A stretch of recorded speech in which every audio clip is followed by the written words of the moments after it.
आज हम करेंगे वर्कशीट नंबर 54 जो कि आपकी 11 नवंबर के लिए बनी हुई है और आपका चैप्टर स्टार्ट हुआ है light, reflection of light and spherical mirrors. इसमें हम स्टडी करेंगे स्फेरिकल मिरर्स के बारे में। ओके बेटा, तो सबसे इम्पॉर्टेंट थिंग जो आपको समझ में आनी चाहिए वो ये है कि light is a form of energy. Light क्या है? एक एनर्जी का फॉर्म है that enables us to see. Okay, so the light doesn't require any medium to travel and the speed of light is maximum in vacuum, that is 3 into 10 raised to the power 8 meter per second. Okay, तो ये आपको याद रखना है। Now come to this point, reflection of light। कि reflection क्या चीज़ है? जब कोई भी लाइट की रेज होती हैं वो किसी सरफेस पर आई और वहाँ पर आने के बाद वो अगर बाउंस बैक कर रही हैं, ओके, तो that is called the reflection. और सरफेस कैसी होनी चाहिए? पॉलिश्ड। तो bouncing back of light when it strikes on A polished surface like mirror is called the reflection of light. तो प्लेन मिरर तो आपने पढ़ा है, लेकिन आज हम पढ़ेंगे स्फेरिकल मिरर्स। स्फेरिकल मिरर में आप देखिए ये जैसे दिखाया है आपको, दिस इज कनकेव मिरर। ये कन्वर्जिंग होता है। कन्वर्जिंग मीन्स जितनी भी लाइट रे इसके ऊपर फॉल करेगी इस मिरर पर, उसको ये क्या करेगा? एक पॉइंट पे जाके कन्वर्ज कर देगा, इकट्ठा कर देगा। ठीक है, तो इट्स कॉल्ड कन्वर्जिंग मिरर। और इसकी जो रिफ्लेक्टिंग सरफेस है, ये सरफेस, ये वाली, ये देखिए, और इसकी रिफ्लेक्टिंग सरफेस जो है वो ये, और ये जो बल्जिंग वाली सरफेस है ये पॉलिश्ड है बाहर जो। ठीक है, तो पॉलिश सरफेस इसकी ये डायग्राम में दिखाया है। और this the curved surface which is curved inside is called the reflecting surface. Okay, now come to this convex mirror. Convex mirror में आप देखेंगे ये बल्जिंग वाला पोर्शन रिफ्लेक्टिंग है एंड दिस अंदर वाला जो ये पोर्शन है ये पॉलिश्ड है। तो इसमें क्या होता है, जितनी भी लाइट रेज के ऊपर फॉल करती हैं ये कैसा है? डाइवर्जिंग। वो डाइवर्ज, ये उनको फैला देता है, डाइवर्ज कर देता है। ओके, तो it is called diverging mirror. दोनों को अच्छे से भी हम आगे समझेंगे रे डायग्राम के थ्रू भी। और ये आपने लॉ तो पढ़े थे रिफ्लेक्शन के, आप पढ़ चुके हैं कि प्लेन मिरर से जब भी कोई लाइट रे फॉल करती है that is called incident ray. तो वो जब रिफ्लेक्ट करेगी तो रिफ्लेक्टेड रे हो जाएगी, और ये जो उसके सेंटर पॉइंट जो हमारा परपेंडिकुलर हमने ड्रॉ किया ये नॉर्मल होता है। तो हमारे लॉ आए थे कि इंसिडेंट जो एंगल होता है, angle of incident is always equal to the angle of reflection. And incident ray और रिफ्लेक्टेड रे होती है, they all lie in the same plane. ठीक है, टू द नॉर्मल, दिस ये सारी एक ही प्लेन में होती हैं। Now come to our main concept, that is concave and convex mirrors. Look at this picture, ये इसमें दिखाया है। इसको जानने के लिए पहले हमें इसको क्लियर करना है कि कौन कौन से हम इसमें पॉइंट्स लेते हैं और क्या क्या चीज़ें होती हैं। तो देखो ये जो पोर्शन निकाला है ना मिरर का, ये पूरे स्फीयर में से किसी गोले में से निकाला है। ये MN इतना पोर्शन हमने काट लिया उसमें से।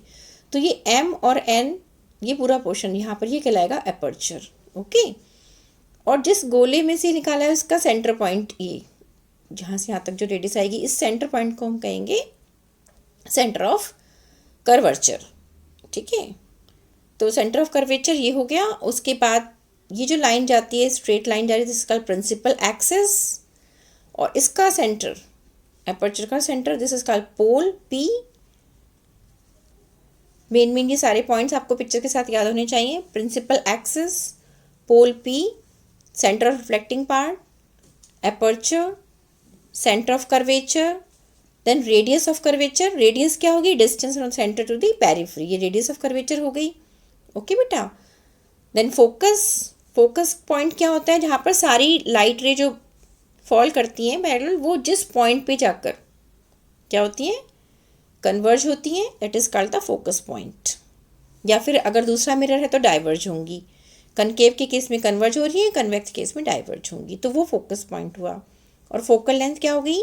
फोकल लेंथ आप यहाँ पर देखिए कि पोल से फोकस पॉइंट तक की जो डिस्टेंस है that is called the focal length. This is P pole, this is F and the distance between this is focal length. Clear? और फोकल लेंथ जो होती है हमेशा R/2 होती है। R क्या है? रेडियस ऑफ कर्वेचर, उसकी हाफ होगी हमेशा। ये आपको याद रखना है। नाउ रे डायग्राम पर आते हैं। इसके कुछ रूल्स होते हैं हमेशा रे डायग्राम बनाने के लिए। तो पहले मैं आपको समझा देती हूँ।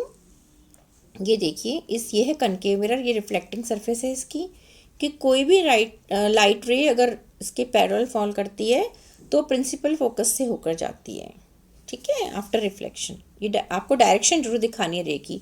जैसे आप स्ट्रेट ये लाइट रे दिखाएंगे, जब इसको रिफ्लेक्टेड करेंगे बैक तो इसकी ये एरो जरूर दिखाना है आपको। क्लियर बेटा? दोनों के केस में आप देख लो, कनकेव में भी और कन्वेक्स में भी, दोनों में, क्योंकि इसकी रिफ्लेक्टिंग सरफेस ये है, इसका फोकस पॉइंट जो होता है वो अपोजिट साइड है, इन फ्रंट ऑफ मिरर नहीं है, इसके बैक साइड में आ रहा है। अब रे passing through centre of curvature, centre of curvature से जो लाइट की रे पास करती है वो उसी पाथ से, अगर इस पाथ में जा रही है तो इसी से बाउंस बैक करेगी। ये हमेशा ध्यान रखना। द लाइट रे passing through center of curvature reflects back along same path as it falls normally.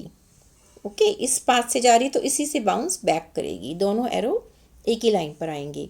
Arrow दिखाने बहुत ज़रूरी होती है। ये इनकम्प्लीट डायग्राम पेपर में आ जाता है, फिर कंप्लीट करना होता है आपको, तो इसको ध्यान से समझना। Now look at this picture. Ray incident obliquely at the pole reflects obliquely such that an angle of incident is equal to angle of reflection। यहाँ लॉ आ गया कि ओब्लिकली किसी भी एंगल पर अगर फॉल करती है तो उसी एंगल से वो बाउंस बैक करेगी। ठीक है, दोनों के केस में, चाहे वो कनकेव मिरर है चाहे वो कन्वेक्स मिरर है। ओके बेटा, क्लियर हो गया? अब आप क्वेश्चन देखिए। Right the rules for images through spherical mirror and draw the रे डायग्राम्स। ये सारे रूल्स हैं जो मैंने अभी डिस्कस किए हैं। ये सब ये आप यहाँ से लिखेंगे और इनके साथ साथ डायग्राम्स भी बनाएंगे। ओके बेटा। Draw concave mirror and mark pole, focus and centre of curvature. वो पिक्चर आपको यहाँ से लेनी है।